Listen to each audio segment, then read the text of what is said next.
In the beginning, Allah created the jinn and the angels, two different types of beings with distinct purposes.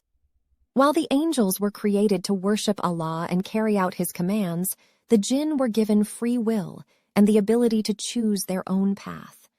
The jinn were created from smokeless fire and were invisible to human eyes. They were also endowed with great powers and abilities that surpassed those of humans. Among the jinn, one of the most beloved was Iblis, also known as Satan. He was among the most intelligent and powerful of Allah's creations, and his beauty and wisdom were unparalleled.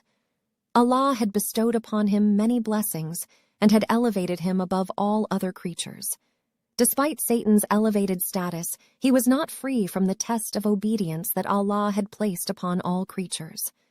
One day, Allah commanded all creatures, including the jinn, to bow down to Adam, the first human being. This was not an act of worship towards Adam, but a recognition of Adam's position as Allah's representative on earth.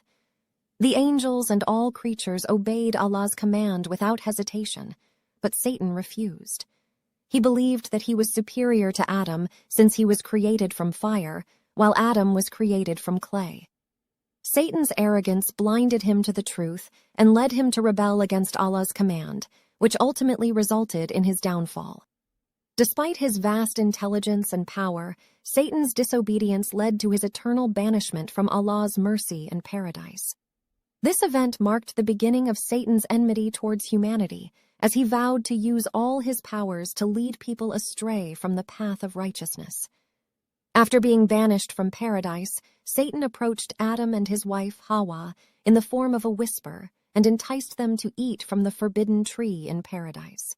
Adam and Hawa succumbed to the temptation and ate from the tree, disobeying Allah's command.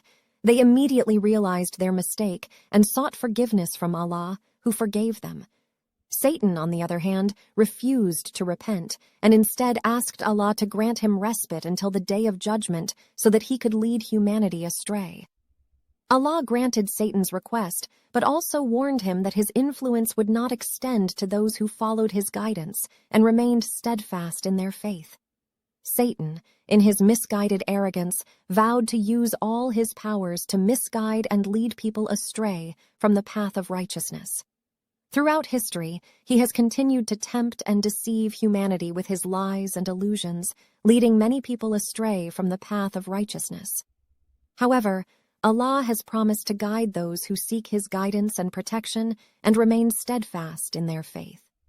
Those who resist Satan's temptations and follow Allah's commands will be rewarded with eternal bliss in paradise.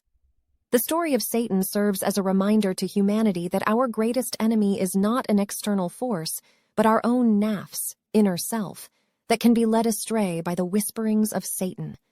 We must seek Allah's guidance and protection and resist the temptations of Satan if we hope to attain Allah's mercy and enter paradise.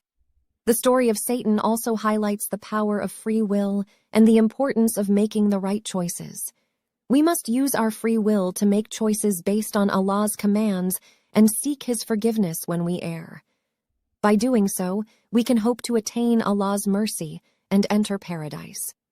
Moreover, the story of Satan emphasizes the importance of humility and submission to Allah's commands. Despite Satan's great intelligence and power, his arrogance and disobedience led to his downfall.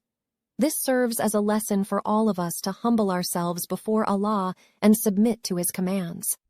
Furthermore, the story of Satan illustrates the concept of accountability and the consequences of our actions.